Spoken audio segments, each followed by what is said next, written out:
दर्शको नमस्कार. दर्शको, राजमुद्राच्या सत्ता मुद्रा या विशेष सत्रामध्ये मी डॉक्टर सुजित येवलीकर आपलं सहर्ष स्वागत करत आहे. दर्शको, आज आपण परभणी जिल्ह्याच्या दौऱ्यावर आहोत आणि आज आपण अपक्ष उमेदवार समीर गणेशराव दुधगावकर यांच्या इथे आलेलो आहोत. त्यांचं काय म्हणणं आहे, ती का बरं निवडणूक लढत आहेत आणि त्यांचं काय विजन आहे, या संदर्भात आपण आज थेट त्यांच्याशी चर्चा साधणार आहोत. तर सर, आपलं स्टुडिओमध्ये स्वागत आहे. धन्यवाद डॉक्टर साहेब. सर, आपण सामाजिक कुठलं असे कार्य केलेलं आहे किंवा आपली काही पार्श्वभूमी आहे का, आमच्या दर्शकांना आपण सांगावं? नक्कीच. मी इंजिनियर आहे आणि अमेरिकेत इंजिनिअरिंग संपल्यानंतर आपल्या देशाबद्दलची ओढ मनात होती, म्हणून तिथली PhD स्कॉलरशिप रिजेक्ट करून परत आलो. जननी जन्मभूमीश्च स्वर्गादपि गरीयसी या विचाराला आचरणात आणण्याची संधी मिळाली तर त्याच्यावर कार्य केले आणि परत आल्यानंतर उद्योग क्षेत्रात काम केलं. तेव्हा तिथले अमेरिकेतले अनुभव आल्यानंतर जाणवलं होतं की तिथले उद्योग क्षेत्र बरंच प्रगल्भ आहे आणि त्याचा फायदाही होतो. पण at the same time I realise that की American government is bankrupt government. त्यांना दर 2 वर्षाला पगार देण्यासाठी कर्ज वाढवावं लागतं स्वतःवरचं. तर ही रिॲलिटी बघितली तर म्हटलं होतं की असं तरी चांगलं काही फायदा नाही तिथे वेळ वाया घालून. मग परत आलो. मग उद्योग क्षेत्राचं जे काही आवडलं होतं ते करण्याचा प्रयत्न चालू होता. उद्योग क्षेत्रात कार्य केल्यानंतर मग महाराष्ट्र चेंबर ऑफ कॉमर्स या राज्य उद्योग संघटनेचा गव्हर्निंग काउन्सिल मेंबर आणि प्लस पुढे जाऊन उपाध्यक्ष, राज्य उपाध्यक्ष म्हणून कार्य करण्याची संधी मिळाली.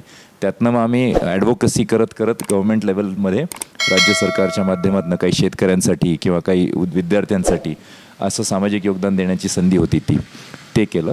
मग राजकीय कार्य सुरू केलं. भाजपाचं चांगले वाटले होते काही गोष्टी, पण आजकाल रिसेंटली जाणवलं होतं की जेवढा जास्ती करप्ट आणि चोर माणूस असेल तेवढा पटकन सन्मान मिळतो भाजपमध्ये. आणि हे उघड आहे, काही कोणाला लहान मुलाला सुद्धा कळेल ही अशी परिस्थिती आहे. म्हणून तर जेव्हा मराठा समुदायाचा त्यांनी अपमान केला तेव्हा भाजपाचा राजीनामा दिला आणि ऐतिहासिक नेतृत्व जरांगे पाटलांचं जे 1.5 कोटीची सभा घेणं, त्या दिवसापासून त्या काळापासून जास्ती सक्रियपणे समाजासाठी काम करतोय. तर उद्योग क्षेत्रात काम केलं आहे, सामाजिक क्षेत्रात म्हणजे विद्यार्थ्यांसाठी नोकऱ्यांसाठीचे प्रयत्न केलेत आणि काहीतरी इनोव्हेटिव्ह संकल्पना आम्ही इथे महाराष्ट्रात ज्या होत नाहीत त्या परभणीमध्ये सिरियसली घेतल्या. जनावरांचा खूप गावागावांमध्ये त्रास आहे, गरिबांना खूप लूटमार तर म्हणता येणार नाही, पण खूप नुकसान होतं पिकांचं सुद्धा आणि गरिबांचे पत्रेसुद्धा त्यांना दरवर्षी बदलावे लागतात. खर्चिक मुद्दा आहे त्यांच्यासाठी. तर यांच्यासाठी कार्य केलं. बॅनरबाजी करून स्वतःला कार्यसम्राट म्हणणारे महामूर्ख खूप पाहिलेत आपण महाराष्ट्राने. आणि गावात धुळत जिकडे तिकडे, प्रत्येक गावात खड्डे, प्रत्येक गावात नाल्यांची व्यवस्था नाही. आम्हाला असं सुचलं मग बॅनरबाजी मोजकीच करावी आणि तो पैसा थेट गरजूंना डायरेक्ट द्यावा. अशा स्वरूपाचे काही इनोव्हेटिव्ह उपक्रम पण चालू आहेत. आपण अमेरिकेतून आलेला आहात. मला वाटतं की भारतामध्ये असा पहिल्यांदाच एखादा उमेदवार असेल की तो उच्च शिक्षित आहे, अमेरिका रिटर्न आहे. यासाठी मी पहिल्यांदा आपलं अभिनंदन करतो. नाही, असे बरेच आहेत सर. तुमचं मोठे मन आहे तुम्हाला असं वाटते, पण असे बरेच आहेत, पण मोजके आहेत काम करताना समाजासाठी करणार. सर, मग आता आपण तरुण आहात आणि आत्ताच आम्ही परभणीत प्रवेश केला, तर विकास खरंच होणं गरजेचं आहे असं वाटतं. कारण की भारतातले जे पहिले 52 मागास जिल्हे आहेत त्यामध्ये परभणीचं पण नाव आहे, 10 नंबरवर आहे. तर आपण इथं काय विजन घेऊन आलात, काय आपली अपेक्षा आहे, परभणीमध्ये काय व्हायला पाहिजे? तुम्ही बरोबर मांडलात. ही नवीन स्टॅटिस्टिक्स आहे माझ्या ऐकण्यात आलेली. आम्हालाही माहिती होतं की उद्योग क्षेत्राच्या केंद्र सरकारच्या योजना वापरण्यामध्ये परभणीचं सगळ्यात शेवटच्या नंबरपैकी एक आहे महाराष्ट्राच्या सगळ्या जिल्ह्यांमध्ये. तर म्हणजे योजना वापरण्यासाठी सुद्धा कोणी इच्छुक नाही आहे. उद्योग उभं करण्याचा तर वेगळा विषय राहिला. तर यात आम्ही 2012पासून उद्योग क्षेत्राचं नेतृत्व बनताना मी प्रयत्न सुरू केलेलेच होते आणि बाकी मग बऱ्याच लोकल लेवलच्या अडचणी आहेत. धूळमुक्त पण करणं गावं गरजेचं आहे. असं सगळं आम्ही जाहीरनामा प्रॉपर विचार करून बनवला आहे. नोकऱ्याची एक संकल्पना आहे की जी एकाच सेकंदात मी सांगतो की ही किती म्हणजे अर्ध्या 30 सेकंदांमध्ये की ही किती लॉजिकल संकल्पना आहे. 6.5 वर्ष झाले मोदी टीमला सांगून, पण यांचे नुसतेच भाषणं ऐकायचे आहेत. मेरे देश का युवा, अरे मेरे देश का युवा, पुढचं काही बघता की नाही का? नुसतेच भाषणं. 9 तासामध्ये कुठलाही सरकारी अधिकारी 5च तास काम करतो असा अनुभव आहे ॲव्हरेज. मग त्याला 5च तास कामावर ठेवायचं आणि त्याला घरी जा म्हणायचं आणि दुसरा 5 तासासाठी कामावर घ्यायचा माणूस. याला आम्ही म्हणतो सरकारी नोकऱ्या दुप्पट करणे. चांगलं काम न केल्यामुळे 20% देशाचं आर्थिक नुकसान वेगवेगळ्या मुद्द्यांमध्ये होतं. त्यामुळे नोकऱ्या तर होतात मुलांना, पण त्या आर्थिक नुकसान पण देशाचं वेगवेगळ्या मुद्द्यांमधलं वाचवतात. तर एक संकल्पना आहे आणि याचा निर्णय लोकसभेत होणार आहे. हे इतके महान लोक आहेत, काय कळा लॉजिकल तर काहीच नाही ना. म्हणजे तुम्ही 60,000 70,000 कोटीचा घोटाळा करणाऱ्याला लगेच मंत्रिपद देता, पण तुम्ही कुणबी साधी आरक्षणाची मागणी तुम्हाला मान्य करायची अक्कल नाही आहे. काय द्यायचं, सर्टिफिकेट द्यायचे. रजाकारांनी जाळून टाकलेत सगळे रेकॉर्ड्स. मग काय करणार तुम्ही मराठ्यांच्या 2 पिढ्या बरबाद केल्या, अजून बरबाद करणार. तर मराठ्यांच्यासाठी बॉन्ड दिलेला माणूस आहे की सगळे सोयरेच्या बाबतीमध्ये कटिबद्ध राहून काम करेल. परभणी लोकसभेमध्ये सगळ्यांनाच माहिती आहे की खूप जीव तोडून या आंदोलनात मेहनत घेतली, अजूनही पुढे करण्याची इच्छा आहे. माझ्यासोबत मराठवाडा प्रवाह समितीचे अध्यक्ष आहेत धाराजी भुसारे साहेब. अशा सिनियर व्यक्तिमत्वांनी मोठं मनाने मला संधी दिली की या क्षेत्रातही काम करावं. त्यामुळे विकासच आहे. सरकारी नोकऱ्या दुप्पट करणे, इंडस्ट्रीमध्ये MIDC डेव्हलपमेंट, प्लस जे काही उद्योग, शेती आधारित उद्योग वाढवणे. शेतमालाचा भाव पण अडचणीचा झाला आहे शेतकऱ्यांसाठी, तर तो कोलमडून गेला आहे. तर हे नुसते भाषणं की सर आम्ही शेतकऱ्याचं उत्पन्न दुप्पट करणार, इथे तर अर्ध झाले. बरं. सो ह्या सगळ्या क्षेत्रात दिल्लीमध्ये राहून काम करता येईल. आम्ही आजच बंडू जाधवांना भेटलो. त्यांना मराठा आरक्षणावर एक प्रश्न विचारला होता. प्रश्न असा होता की मराठ्यांना ओबीसीतून जे आरक्षण मिळत आहे त्यावर आपली काय भूमिका आहे. तर उत्तर असं आलं की बाबा आर्थिक निकषावर आरक्षण देण्यात यावं, आणि जरी कुणबीमधून ओबीसीतून आरक्षण दिलं तर बलाढ्य मराठीच त्या आरक्षणाचा फायदा घेतील. तर त्यांचं स्पष्ट मत होतं की आर्थिक निकषावर आरक्षण दिलं पाहिजे. यावर आपलं काय मत आहे? मी कुठल्याही संविधानामध्ये जे जे सांगितले ते केलंच पाहिजे. आम्ही जर महाराष्ट्रामध्ये मराठवाडा जेव्हा महाराष्ट्रात सामील झाला त्यावेळेसच्या लोकांची जर चूक तुम्ही आजपर्यंत आम्हाला भोगायला लावलेली असेल तर ती इमिजिएटली करेक्ट करणं गरजेचं आहे. हे आर्थिक निकषाचे वगैरे वगैरे सगळे जे बोलण्याच्या गोष्टी आहेत ते जेव्हा होतील तेव्हा बघू. सध्या पण आमचं 2 वर्ष 2 पिढ्यांपासून हिरावून घेतलेले कुणबीचे सर्टिफिकेट्स आम्हाला इमिजिएटली मिळाले पाहिजे, ही माझी घोषणा आहे. त्याचंच शपथपत्र आहे की त्याच्यासाठी कटिबद्ध राहून मेहनत करेल. धनगर समाजाचा एस टी प्रवर्गात समावेश, मुस्लिम समाजाचा आरक्षणासाठीचे प्रयत्न त्यात लक्ष घालणार, आणि असे अनेकशे मोठे मोठे प्रश्न सोडवण्यासाठी पण लोकसभाच हे ग्राउंड असल्यामुळे तिथे जाऊन मेहनत करायची इच्छा आहे. परभणी जिल्ह्यामधून जास्तीत जास्त तरुण मुलं आणि त्यांच्या बायका हे पश्चिम महाराष्ट्रामध्ये ऊस तोडीसाठी जातात, वीट कामगार म्हणून जातात, कंपनीमध्ये 10-12 हजाराच्या नोकरीसाठी जातात. 5 किंवा 10 एकरवाला व्यक्तीला पण बँकेमधून लाख रुपयाच्या वर लोन मिळत नाही आणि ते पुरत देखील नाही. अशी परिस्थिती आहे. एकीकडे दुष्काळाची समस्या आहे. पीक आलं तर त्याला भाव नाही आहे, दुष्काळ आलं तर पीक येतसुद्धा नाही आहे. मग रोजंदारी करण्याशिवाय चांगल्या शेतमालकाला सुद्धा पर्याय नाही आहे. आणि हे मागच्या 50 वर्षापासून चालत आले आहे. एखादं शिकलेलं नेतृत्व न मिळालं असं या जिल्ह्याचं दुर्भाग्य असेल, किंवा मग नेतृत्व मिळालं मग त्यांच्याकडे इच्छाशक्ती नसेल, अशा अनेक याच्यामध्ये जनता मार खात आहे. तर याकडे आपण एक नौखे आणि तरुण उमेदवार म्हणून कसं बघता? नौखा राजकारणात काम 5 वर्षापासून करतोय, पण राजकारण आता काका मध्यवर्ती बँकेचे सर्वात यशस्वी बँकेचे अध्यक्ष राहिलेले आहेत. वडील माजी मंत्री, माजी खासदार आहेत. आमदार म्हणूनही त्यांनी आमदार म्हणूनच मुख्यमंत्री बदलण्यामध्ये सहभाग घेतला होता 1982चा.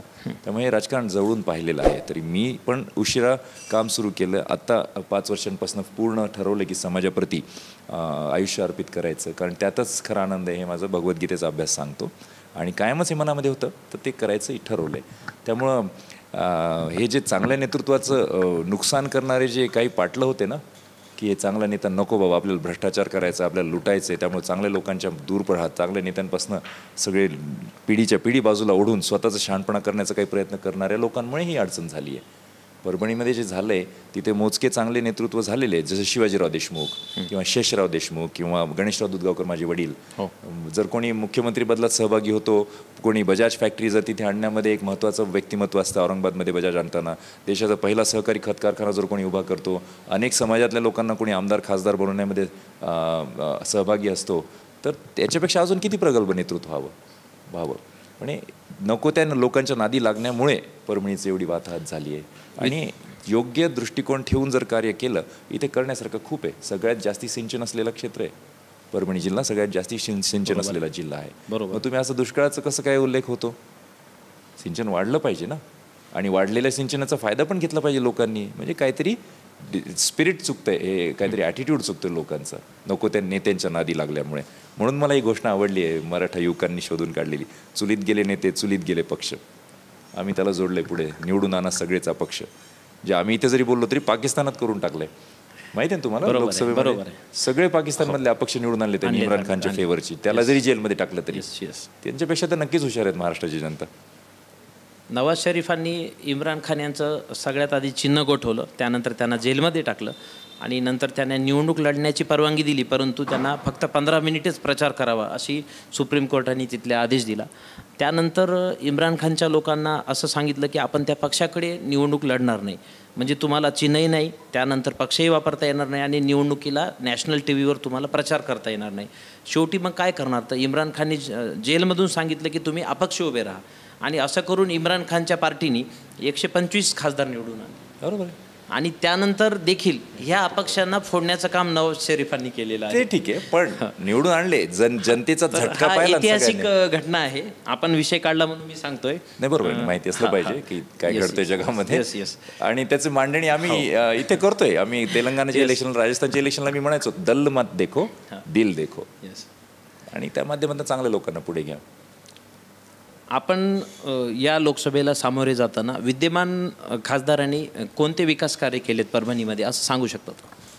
त्यांनी काही केलेलं तर आम्हाला माहितीच नाही आहे, पण दुधगावकर साहेब जेव्हा खासदार होते 2009 ते 2014 त्यांनी बरेचसे प्रकल्प मंजूर करून घेतले की रेल्वेची डबल लाईन किंवा परभणी रोड बायपास, रेल्वे लाईनची बायपास, हे सगळे महत्त्वाचे प्रकल्प त्यांनी मंजूर करून घेतले साहेबांनी, ते पण पुढे नाही नेले. जनता त्रस्त आहे का? आताचे जे विद्यमान खासदार आहेत त्यांच्यामुळे जनता त्रस्त आहे का? तुमचं काय मत आहे विचारलं ना तुम्ही जनतेला? बहुतेक जनतेचा आता कौल आम्ही घेतलेला आहे, टीव्हीवर आम्ही दाखवूच. जाणवतच आहे. धूळ तर इतके परेशान आहेत लोक धुळीला की म्हणजे धुळीवरचं उत्तर मास्क वापरणे होऊ शकत नाही हो. हे कोरोनाने नवीनच काहीतरी पळवाट दिली आहे परभणीच्या राजकारण्यांना की धूळ असली तर काय झालं, मास्क घाला जरा त्रास कमी होतो. म्हणजे हे आगाऊपणाचे, तुम्ही सगळा निधी खाऊन घेणार आणि जनतेला धुळीत खितपत सोडणार का? तुम्ही म्हणाल परभणीतली धूळ, प्रत्येक शहरातली धूळ मॅनेज करणं काय खासदाराचं काम आहे का? माझं मत निश्चित. कारण एक मोठा खासदार मोठ्या पदावर जर बसलाय तर त्यांनी सगळ्या राजकारणांमध्ये सहभागी होऊन चांगल्या पुढे गोष्टी घडवून आणल्या पाहिजे ना. यांचं म्हणजे परभणीचं सेटलमेंटचं राजकारण आहे, त्याच्यातून बाहेर पडण्यासाठी मदत म्हणून असावी, कोणतरी सक्षम असावं. भूमिपुत्रांची लढाई आहे, जिल्ह्याबाहेरचे लोक येऊन इथे खासदार होत आहेत, तर ते थांबवण्यासाठी मी माझी उमेदवारी टाकलेली आहे. सक्षम पर्याय देण्याचा प्रयत्न केला आहे आणि मला विश्वास आहे की जनतेच्या मनामनात आहे की तो पर्याय मान्य करून यांना धडा शिकवण्याचा. आपल्या पक्षाचा जो जाहीरनामा आहे त्यामध्ये आपण नोकऱ्यांसंदर्भात लिहिलं आहे, तर एकीकडे बेरोजगारी खूप आहे, रेकॉर्ड ब्रेक बेरोजगारी झाली, तसा गव्हर्नमेंटच्याच वेबसाईटवर इंडेक्स आलेला आहे. दुसरी महत्त्वाची गोष्ट पेपरफुटी आहे आणि परीक्षा ज्या होतात त्या वेगळ्याच एका संस्थेमार्फत होतात आणि परभणीच्या मुलाचं गडचिरोलीला हॉल तिकीट येतं, कधी पुण्याला येतं तर कधी नांदेडला येतात, ही परिस्थिती आहे. तर आपण विद्यार्थ्यांसाठी, बेरोजगार युवकांसाठी जे उच्च शिक्षित आहेत, पोस्ट ग्रॅज्युएट मुलं जास्तीत जास्त आपल्या इथं बेरोजगार आहे, हा पण सर्वे आलेला आहे, यांच्यासाठी आपल्याकडे काय आहे? मी आताच बोललो, सरकारी नोकऱ्या दुप्पट करणे हा प्रकल्प ऑटोमॅटिक वर्किंग आवर्स चेंज केल्यानंतर प्रायव्हेट इंडस्ट्रीमध्ये पण लागू होतो. सध्या प्रायव्हेट इंडस्ट्रीमध्ये 10 कोटी रोजगार आहेत आणि सरकारी नोकऱ्या भारत देशामध्ये 2 कोटी आहेत. त्यामुळे ते 10 कोटी प्रायव्हेट नोकऱ्या पण दुप्पट होतील आणि त्या माध्यमातून अनेक कोट्यावधी लोकांना चांगल्या संधी उपलब्ध होतील. तो एक सगळ्यात मोठा पर्याय आहे की लोकसभेत जाऊन जर आपण परभणीचेच काय पण सगळ्या जगाची जर अडचणी सोडवण्यासारखा जर एखादी सूचना असेल आपल्याकडे तयार, जी राज्य उद्योग नेतृत्वाने केंद्र सरकारकडे 6.5 वर्षापूर्वी पाठवली आहे आणि त्यांना काही करायचं नाही ना, युवकांचं घेणदेण नाही त्यांना, म्हणून त्यांनी मान्य नाही केली. पण आमचं भांडण्याचं तरी काम आहे आपलं, हा विचार पुढे आणून नोकऱ्यांचं अडचण दूर करण्याचा प्लॅन आहे. आता आपण उमेदवार या नात्याने प्रचार कशा पद्धतीनं सुरू आहे? कॉर्नर मीटिंग किंवा थेट प्रचार आहे किंवा सभा असतील, जाहीर सभा असतील, कसं करत आहात? आम्ही कॉर्नर मीटिंग्स, गावागावात जाऊन भेटीगाठी घेणे आणि आमचं नशीब चांगलं आहे की आंदोलक असल्यामुळे आम्हाला आमचं स्वागत केलं जाते प्रत्येक गावात. इतर नेत्यांना गावबंदी आहे, तुम्ही जाणता बहुतेक, आणि तिथे त्यांना शिवीगाळ करून आणि धक्काबुक्कीच फक्त बाकी राहिली आहे आणि त्यांना बाहेर काढून देत आहेत. आम्ही नशीबवान आहोत आणि दुधगावकर परिवाराची पुण्यही समजतो मी की वडीलही निष्कलंक चारित्र्यसंपन्न असल्यामुळे आणि मी पण आयुष्यभर दारूपासून दूर राहून चांगलं कार्य करत राहून उद्योग क्षेत्रामध्ये अमेरिकेपर्यंत जाऊन येऊन शिक्षण घेऊन आलेलं असल्यामुळं प्रतिमा चांगली आहे आणि आंदोलक असल्यामुळे सगळीकडे स्वागत होत आहे. त्यामुळे प्रत्येक जिथे जिथे शक्य होईल तिथं, आता मोठा मतदारसंघ आहे, 60-70% गावांमध्ये मागच्या 3-4 वर्षात आधीच फिरून आलो होतो आणि या निमित्त प्रत्येक गावात जाणे स्वागत होतं आहे, औक्षण होतं आहे, त्यामुळे जरा छान वाटते. बाकीच्यांना तर ब्लॉक करून टाकले सगळ्यांना. तर प्रचार सोशल मीडियावरनं किंवा ह्यातनं भेटीगाठींमधनं फोनवरनं असे आमचे सगळेच मंडळी कामाला लागली, वेगवेगळ्या ठिकाणी फिरत आहोत, अशा पद्धतीने प्रचार चालू आहे. महायुतीने पश्चिम महाराष्ट्रातून आयात उमेदवार परभणी येथे दिलेला आहे. महादेव जानकर सध्या जोरात प्रचार करत आहेत. नरेंद्र मोदी असतील, अमित शाह असतील, असे अनेक दिग्गज नेते त्यांच्या प्रचारावर येऊन चालले आहेत. आपण याकडे कसं पाहता? त्यांचं काय मधला व्यक्ती इथे देण्याचं कारण काय? हा भूमिपुत्रांचा लढा आहे. बऱ्याच जणांना वाटतं हा परभणीचं काय समीर दुधगावकरचा लढा आहे काय, पण बऱ्याच जणांना हे पण वाटतं की अरे समीर जर सक्षम आहे आणि भूमिपुत्रांसाठी जर लढतोय, सन्मानासाठी, परभणीच्या अस्मितेसाठी, तर आपण त्याला साथ देणं आपलं कर्तव्य आहे. ही भावना आहे ना सगळ्यांमध्ये. इथे काय ओबीसी नव्हते काय भाजपमध्ये लोक? यांना जर मराठा ओबीसी वादच घडून आणायचा होता तर ओबीसीमधले कार्यकर्ते नव्हते? माहिती ना आपल्याला, अनेक कार्यकर्ते आहेत परभणीमध्ये सुद्धा. त्यांना का नाही तिकीट दिलं? अजित पवारच्या बायकोला निवडून आणायचं म्हणून का? थोडं तर लॉजिक वागण्यामध्ये असलं पाहिजे ना. परभणीचे लोक एवढे मूर्ख वाटले काय यांना की उगाच कोणाला तरी इकडे फेकून देणार आणि आम्ही गपचूप मान्य करणार? नक्की बघा तुम्ही आता. जानकर तर मी तर म्हणतो की ओबीसी वगैरे मराठावादापेक्षाही सगळ्यात मोठा वाद आमचा परभणी जिल्ह्यामध्ये असं चालू आहे की 1 खासदार आणि 7 आमदार बाहेर जिल्ह्यातले झाले. इथे येऊन आमदार झालेत, इथे येऊन खासदार झालेत, आणि तो भूमिपुत्रांचा लढा मेन चालू आहे आमचा. आणि मराठ्यांची जुनीच विचारसरणी आहे भूमीची रक्षण करण्याची, आणि ती संधी आम्हाला मिळते असं आम्ही यांच्याकडे बघतो की भूमिपुत्रांसाठी बाहेरच्या लोकांचं आक्रमण थांबवणे. एकीकडे बेरोजगारी आहे, महागाई आहे, जनता त्रस्त आहे, विद्यार्थी पण बेहाल झालेले आहेत, सैनिकांच्या पण योजना चुकीच्या आणल्यात. हे सगळं असताना विकास करता येईल एवढं मोठं बहुमत असताना सुद्धा सरकारकडे मराठा विरुद्ध ओबीसी कॅन्डिडेट देताना दोन्ही पार्ट्या, आपण 4ही पार्ट्या पाहतो. आपण याच्याकडे अपक्ष उमेदवारून कसं बघतो? इथे तर नवीन पक्षसुद्धा आहेत, नवीन चिन्हसुद्धा आहेत. म्हणजे काही जण म्हणायचे मला की परभणीकडे अजिबात लक्ष नाही मोठ्या पार्टीचं, आणि तेच जाणवतं याच्यामध्ये की यांनी उगं टाईमपास करून टाकलं परभणीची जनता, परभणीचं मतदान म्हणजे. त्यामुळे हे तर बिलकुल खपून घेण्यासारखं नाही आहे की तुम्ही एक नवीन उमेदवार देता, नवीन चिन्ह आणता, सगळं आणता, चांगले लोक नाहीत का काय इथे? त्यामुळे हे बिलकुल मान्य नाही आहे परभणीच्या जनतेला, हे जाणवते. त्याचसाठीची आमची लढाई आहे. आपण 2024मध्ये खासदार झालात, आमच्या शुभेच्छात आहेत आपल्याला. तर काय व्हिजन असेल आपलं खासदार म्हणून लोकसभेमध्ये परभणीचा जिल्ह्याचं नेतृत्व कसं करणार? जे प्रश्न प्रलंबित आहेत ते सोडवण्याकडे लक्ष देईन, कारण दुधगावकर साहेबांनी खूप चांगले प्रकल्प मंजूर करून आणलेले आहेत, बरेचसे अपूर्ण आहेत, त्यात लक्ष घालेन. पुन्हा नवीन सरकारी नोकऱ्या दुप्पट करणे, तसेच या खाजगी नोकऱ्या दुप्पट करणे, आरक्षणासाठी जीवाच्या आकांतांनी लढणार. मग ते मराठा आरक्षण असो, ओबीसीमध्ये मराठ्यांचं इन्क्लूड करणे किंवा त्यांचा समावेश होणे, ओबीसीमध्ये कुणबी सर्टिफिकेट्स देणे, धनगराचं ST मध्ये समावेश असो, किंवा मुस्लिम आरक्षण, महिलांच्या बचत गटांना मार्केट मिळवून देणे, इन्फ्रास्ट्रक्चरचे प्रकल्प, अनेक सिंचनाचे प्रकल्प 1975पासून नुसते डिक्लेअर केलेले आहेत, ते पूर्ण होण्याकडे लक्ष घालणे, आणि शेती आधारित उद्योग वाढवणे, शेतमालाचा भाव वाढवण्यासाठी काय करता येईल त्याच्यासाठी संसदेत बसून अपक्ष म्हणून लढणे. पक्षाला बांधील असतात ना लोक, ते काही बोलू शकत नाही, पण अपक्ष असल्यानंतर खुल्या मनाने विचार मांडू शकेन. त्यामुळे पीक विमाची अडचणी शेतकऱ्यांना खूप येते, त्याच्यासाठी लढाई करणे. आणि या माध्यमातून इथे लिगो लॅब नावाची एक लॅब सुरू झाली, माहिती आहे तुम्हाला, हिंगोलीच्या जवळ. Laser interferometer gravitational waves observatory lab.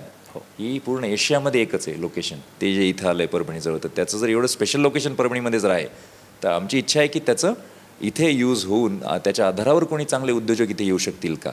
तर हा जे काही अमेरिकेतलं शिक्षण आहे, उद्योग क्षेत्रातलं जे अनुभव आहे, जे कनेक्शन्स आहेत, आणि जनतेने एकदा विश्वास दाखवल्यानंतर खासदार म्हणून एक नवीन चेहरा म्हणून, नवीन खासदार, नवीन रक्त, नवीन पिढी, या माध्यमातून मग हे परदेशातले पण उद्योजकांशी चर्चा करून त्यांच्या इथे येऊन यांच्या माध्यमातून काही होऊ शकतं असा इंडस्ट्रियल विकास पण बघेन, MIDC मध्ये लक्ष घालणे, या सगळ्या अडचणी बघण्यात. अपक्ष उमेदवार या नात्याने आपण वंचित बहुजन आघाडीचे प्रकाश आंबेडकर यांच्याशी काही वार्तालाप केला होता किंवा त्यांची मीटिंग झाली का आपली? हो, पाठिंबा घ्यायला गेलो होतो. मला हे कळत नाही की आपण लोकशाही का एकमेकाशी भांडण्यासाठी केली आहे का? अजिबात नाही. इन्सल्ट करण्यासाठी केली आहे का? की मी तुझी कट्टी करणार आणि तू माझी कट्टी कर? हे का लहान पोरांचा खेळ आहे काय? हो साफल्य, लहानांचा खेळ नाही आहे. साफल्य यांचा मुलगा आहे बरं, समोर उभा आहे माझ्या, म्हणून म्हणतो. हे आहे एकदम सिंपल आहे की परभणीमध्ये अपक्ष उमेदवारी करतो, दुधगावकर साहेबांचे मित्र आहेत आंबेडकर साहेब, आणि त्यांना भेटून त्यांचा पाठिंबा मागण्यासाठी गेलो होतो. बरं, आता काही उत्साही, ज्यांना आमचे बंडू जाधवचे पैसे घेतलेले काही बांधील मराठी आहेत ना, किंवा काही कार्यकर्ते आहेत, त्यांनी उगाच एक दिवसभर फुल बदनामी करायचा प्रयत्न केला. मग शेवटी फळ मिळालं का यांना? विचारा, तोंड बघा आरशामध्ये. मी काय विचारसरणीचा आहे, मी अध्यात्माला मानणारा आणि सगळ्यांच्या मधला चांगला विचार असतो प्रत्येकामध्ये त्याला मानणारा माणूस आहे. दुधगावकर साहेबाच्या माध्यमातून जर मित्र असल्यामुळे त्यांना तिथे बोलायला गेलो आणि मी म्हणाला पाठिंबा देता का, ते म्हणाले नाही आमची कोर कमिटीमध्ये बहुतेक पाठिंब्याचं होणार नाही, तरी मी विचारून सांगतो. आणि त्यांनी मग विचार पण विचारलं सुद्धा की तुम्ही उभं राहता का, पण ठरलेलं होतं की नाही अपक्ष. आता एकदा एवढा मोठ्या पक्षाचं नाटक पाहिलं की मराठासारख्या 1.5 कोटी लोकांचं पण यांना काही घेणदेण नाही लोकशाहीमध्ये, अपमान जर करतात तर म्हणलं आपल्याला इथून पुढे अपक्षच करायचे आणि पाटलांनाच मदत करायची, हे तर पक्कच आहे ना. बरोबर. त्यामुळं ते तेवढीच फक्त भेटी होती पाठिंबा मागण्यासाठी. आपण मतदारांना आमच्या चॅनलच्या माध्यमातून काय आवाहन करू शकता? आपण 2 मिनिटात चांगलं आवाहन करू शकता. परभणी जिल्ह्याची भूमिपुत्रांची लढाई आहे. प्रत्येक तुमच्या घरात जर कोणी घुसलं तर तुम्ही त्याला घुसू देत नाही, है ना. आपल्या परभणीच्या या घरामध्ये लोक घुसत आहेत. 7 आमदार झालेत बाहेर, जिल्ह्याबाहेरचे 1 खासदार झाले, आता अजून एक व्हायच्या तयारीत आहे. त्यामुळं सर्वांनी मिळून समीर दुधगावकरला खासदार करू नये, पण तुम्ही स्वतः खासदार होत आहेत या दृष्टिकोनातनं, स्वतःची भूमी वाचवत आहेत या दृष्टिकोनातनं मेहनत करावी. ही मोठी विचारांची लढाई जेव्हा असते ती काही एका माणसाचं काम नसतं, सगळ्यांनी मिळून केलं तर ते जिल्ह्यात काहीतरी बदल होऊ शकतो. आणि आपल्याला जे विकासाचे प्रकल्प करायचे आहेत त्याकडे सर्वांनी लक्ष देऊन मला संधी द्यावी. मी अमेरिकेत असताना एक किस्सा झाला होता. मी विकासाच्या प्रकल्पांचा का उल्लेख करतोय, सांगितलेले जाहीरनामा बघावा, वाचावा, आमच्या वेबसाईट दुधगावकर.in वरनं डाउनलोड करावा. तर अमेरिकेमध्ये एकदा झालं होतं असं की परदेशातल्या टोयोटासारख्या कंपन्याचं मार्केट जेव्हा वाढायला लागलं तेव्हा तिथले GM फोर्ड क्रायझर म्हणायला लागले की यार देशभक्त असाल तर तुम्ही आमच्याच कार घ्या, बाहेरचे जे देशातल्या घेऊ नका. पण ते घेत का होते बाहेर देशातले लोकांच्या गाड्या? कारण त्यांची क्वालिटी चांगली होती. आणि ते कधीच त्यांना मार्केट नाही मिळालं GM फोर्ड क्रायझरला, कारण लोकल माल खराब होता. आणि हेच असतं, जातीपातीबद्दल कोण बोलतो तर जो क्वालिटी ज्याची खराब असते तो जातीपातीबद्दल बोलतो. हे त्याच्यातनं आपल्याला दिसायला किंवा काय एखाद्या मुद्द्याबद्दल, देशहिताच्या मुद्द्याबद्दल कोण बोलतो की ज्याची क्वालिटी खराब आहे असं म्हणावं लागेल ना. तुमची जर क्वालिटी चांगली ठेवली असती GM फोर्ड क्रायझरनी तर तुम्हाला हे घ्यावेच लागले ना, घेतलेच नसते ना कोणी टोयोटा आणि होंडा. तो अनुभव पण लागू होतो आपल्याला की हे परत जे जातीचं राजकारण करतायत लोक, त्यांचं बहुतेक क्वालिटी यांच्यामध्ये काहीच नाही विकासाची. जसं आपण उल्लेख केला 80 करोड लोकांना जर तुम्ही फ्री रेशन देतायत म्हणजे मोदी किती मोठे फेल व्यक्तिमत्व आहे हे पण आपल्याला कळतं. म्हणजे विकास केला खूप म्हणून परत 3री टर्म मागताय आणि 80 करोड लोकांना 5 वर्षासाठी फुकट राशन देत आहे का? त्यांच्याकडे कमाई नाही वाढली तर मग 10 वर्ष काय गोट्या खेळल्या का? त्यामुळे हे आव्हान आहे सगळ्यांना की जातीपातीच्या ह्याच्यातनं बाजूला व्हावं, विकासाची दृष्टिकोन ठेवावी. त्याच्यासाठी विकासाचे अनेक प्रकल्प मांडण्यासाठी लोकसभेत जाण्याची संधी मागतोय.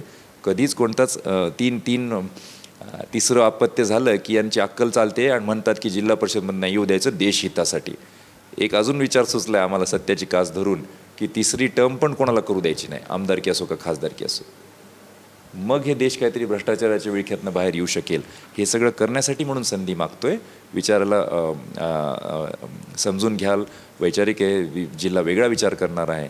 विनंती करतो सर्वांना की एका चांगल्या नवीन पिढीच्या चांगल्या भविष्यासाठी तुम्ही मला एक नवीन चेहरा म्हणून, एका चारित्र्यसंपन्न वडिलाचा, चारित्र्यसंपन्न कर्तृत्व असलेल्या वडिलाचा, एक शिकलेला व्यक्तिमत्व, नवीन चेहरा म्हणून, आणि जे काही केलं आहे ते माझ्या PDF मध्ये वाचाल तुम्ही. बरेच काही प्रकल्प समाजाच्या हिताचे पण केलेत. त्यात सहभाग असलेला व्यक्ती म्हणून मला खासदार म्हणून कार्य करण्याची संधी द्यावी एवढी विनंती मी तुम्हाला या चॅनलच्या माध्यमातून करतो. आणि एकच फक्त घुसारे साहेबांना विनंती आहे की हे कसं घडून आलं. माझं चिन्ह प्रेशर कुकर आहे. 31व्या दुसऱ्या मशीनच्या खालून 2ऱ्या नंबरचं चिन्ह आहे. ही मराठा लोकांनी मिळून कशी उमेदवारी केली ठरवली होती त्याच्याबद्दलचा एक क्विक किस्सा भुसारे साहेबांकडून आपण ऐकूया. मराठा प्रवाह समितीचे प्रदेश अध्यक्ष. मी धाराजी भुसारे, मराठा प्रवाह समन्वय समितीचा प्रदेश अध्यक्ष.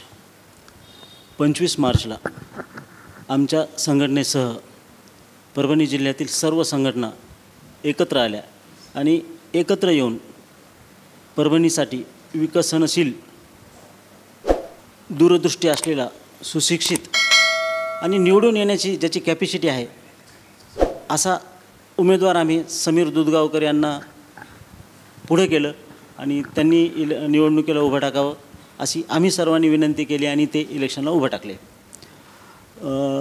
मनोज जरांगे पाटील यांनी जेव्हा आम्हाला असं सांगितलं होतं की जो उमेदवार आपल्याला लेखी बॉन्डवर लिहून देईल, आपल्या ज्या ज्या मागण्या आहेत त्या पूर्ण करेल, असा उमेदवार निवडा, त्याच माध्यमातून समीर दुधगावकर यांनी आम्हाला बॉन्डवर लिहून दिलेले आहे. महाराष्ट्रामधला पहिला व्यक्ती असा आहे की ज्यांनी मराठा समाजाचे जे जे काही प्रश्न आहेत त्या संदर्भात लेखी आम्हाला पत्र दिलेले आहे आणि ते संसदेमध्ये गेल्यानंतर आमच्या मागण्या ज्या आहेत त्या पूर्ण मान्य करून घेतील असं लिहून दिलेलं आहे. त्याच्यामुळं आज आमच्या संघटनेचे सर्व पदाधिकारी गाव पातळीला जाऊन, शहरामध्ये घरोघरी जाऊन प्रेशर कुकर हे चिन्ह जनतेसमोर मांडून जास्तीत जास्त मतांनी आम्हाला निवडून द्यावं अशी विनंती करत आहोत. धन्यवाद भुसारे सर. एक महत्त्वाचा प्रश्न आपल्यासाठी घेऊन आलो की आपल्यावर असा आरोप होतो की आपण BJP आणि RSS पुरस्कृत मराठा उमेदवार आहे, जेणेकरून आपण वोट डिवाईड करणार आणि जेणेकरून महादेव जानकरांचा फायदा होईल, असा आपल्यावर आरोप आहे. आपलं काय मत आहे?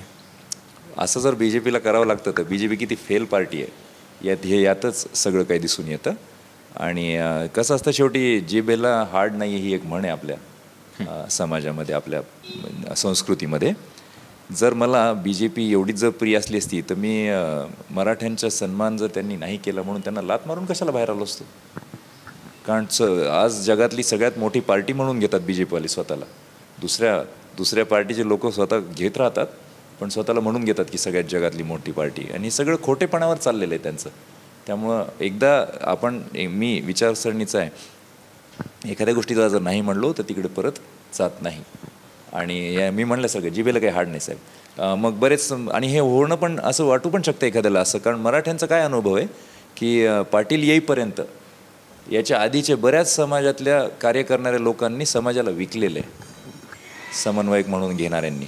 आणि त्याच्यामुळंच लोकांना असं वाटतं, काही जणांनी समाजाला विकून आलेले पैसेसुद्धा लगेच खर्च केलेले आहेत की जे जाणवतं लोकांना की यांनी इथंच काहीतरी घोळ केलेला आहे. त्यामुळे असं वाटणं साहजिक की असं काही चालू आहे की काय. पण मी त्याला काही उत्तर देऊ शकत नाही. प्रूव्ह करावं.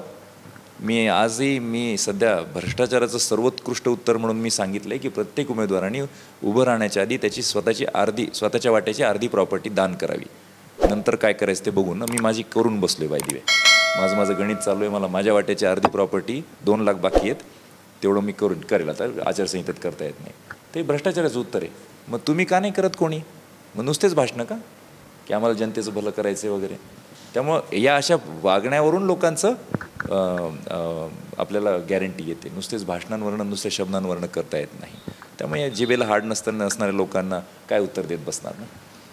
आमच्याकडून आपल्याला लोकसभा निवडणूक 2024साठी भरपूर शुभेच्छा आहेत आणि आपण आम्हाला वेळ दिला यासाठी आम्ही आभारी आहोत. धन्यवाद डॉक्टर साहेब. खूप खूप आभार ऐकणाऱ्या श्रोत्यांचे. आणि विनंती आहे की ही मोठी लढाई आहे भूमिपुत्रांची, सरकारी नोकऱ्या दुप्पट करण्यासाठीची, जेणेकरून सगळ्या समाजातील लोकांना आरक्षण मिळू शकतं.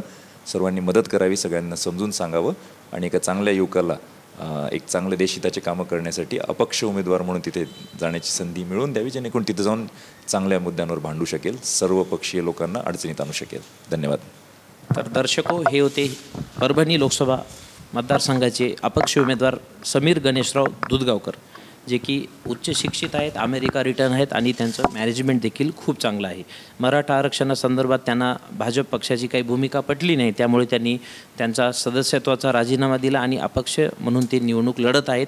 बघूया 2024च्या लोकसभेच्या निवडणुकीमध्ये काय निकाल लागतो. आणि इथं स्पर्धा अतिशय चौरंगी लढत दिसत आहे. एकीकडे वंचितचा उमेदवार आहे, एकीकडे अपक्ष स्वतः समीर दुधगावकर उभे आहेत, शिवसेनेचे बंडूभाऊ जाधव पण आहेत आणि आयात उमेदवार जे पश्चिम महाराष्ट्रातून आले ते महादेव जानकरसुद्धा आहे. आपल्याला 4 जूनला कळेलच नेमकी काय होईल. इथेच मी आपली रजा घेतो. कुठे जाऊ नका, बघत राहा फक्त आणि फक्त राजमुद्रा न्यूज लाईव्ह. धन्यवाद. मनोरंजनाचं प्रबोधन, करमणुकीचं उद्बोधन, बातमी अचूक, माहिती बिनचूक. पाहत रहा राजमुद्रा न्यूज लाईव्ह.